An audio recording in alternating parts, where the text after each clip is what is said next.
नमस्कार। कभी सोचा है कि भविष्य में किसी खास समय तक कोई काम पूरा हो चुका होगा? ये कैसे बताते हैं? जैसे कल दोपहर तक मेरा प्रोजेक्ट खत्म हो चुका होगा। आज हम इसी के बारे में बात करने वाले हैं, फ्यूचर परफेक्ट टेंस के बारे में। ये एक बहुत ही काम का टूल है जो हमें भविष्य की योजनाओं को और भी सटीक तरीके से बताने में मदद करता है। चलिए सीधे इस सवाल से ही शुरू करते हैं। जरा सोचिए तो, शाम तक कौन कौन सा काम पूरा हो चुका होगा? ये सवाल हमें तुरंत भविष्य में पूरे हो चुके कामों के बारे में सोचने पर मजबूर कर देता है, और यहीं से इस टेंस की असली कहानी शुरू होती है। तो अभी जो सवाल हमने देखा ना, ये टेंस हमें बिल्कुल वैसी ही बातें कहने में मदद करता है। चलिए सबसे पहले ये समझते हैं कि आखिर ये है क्या।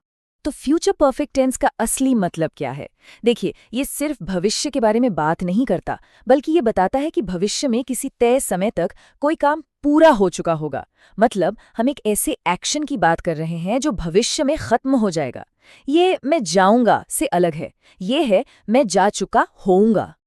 अच्छा, इस कॉन्सेप्ट को पहचानने में मदद के लिए अपनी मूल भाषा से कुछ जाने पहचाने इशारे भी देख सकते हैं। अगर किसी गुजराती वाक्य के अंत में लीधो हसे या गया हसे जैसे शब्द दिखें, तो समझ जाइए कि बात फ्यूचर परफेक्ट टेंस की ही हो रही है।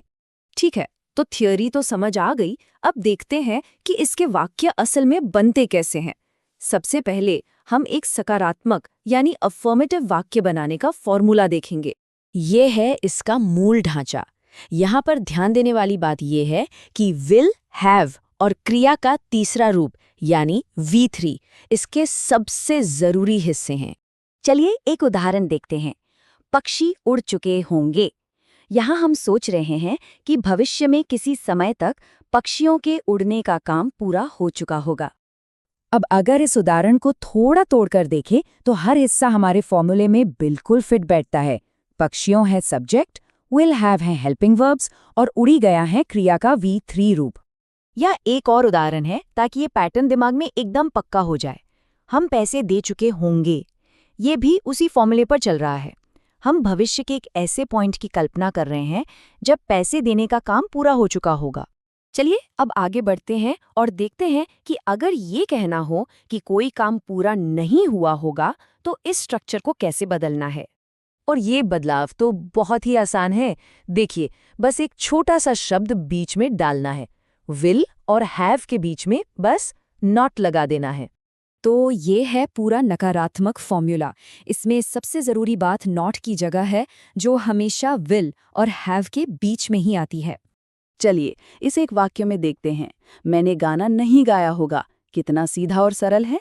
हम बस ये कह रहे हैं कि भविष्य में किसी समय तक गाना गाने का काम पूरा नहीं हुआ होगा।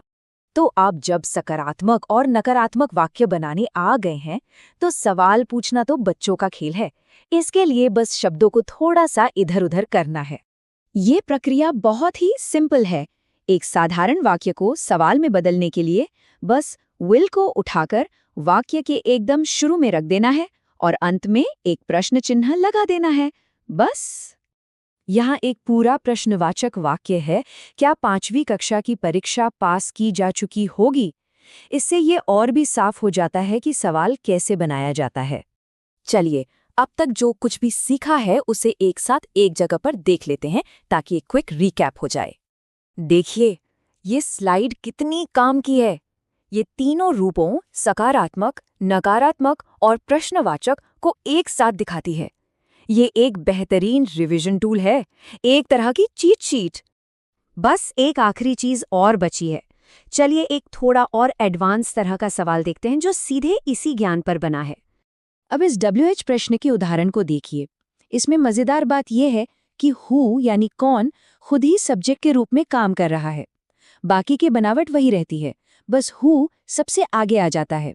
तो इस चर्चा को खत्म करने के लिए चलिए एक आखिरी सवाल पर सोचते हैं। अगले हफ्ते तक इस टेंस का इस्तेमाल करके कौन सी एक नई चीज का अभ्यास पूरा हो चुका होगा? ये न केवल आज सीखे गए मुख्य विचार को दोहराता है, बल्कि इसे असल में लागू करने के लिए भी प्रोत्साहित करता है। अगर वीडियो अच्छा लगे तो please like and subscribe this channel. और भी ऐसे हम बहुत सारे वीडियो लेके आने वाले हैं अगली सीरीज़ में।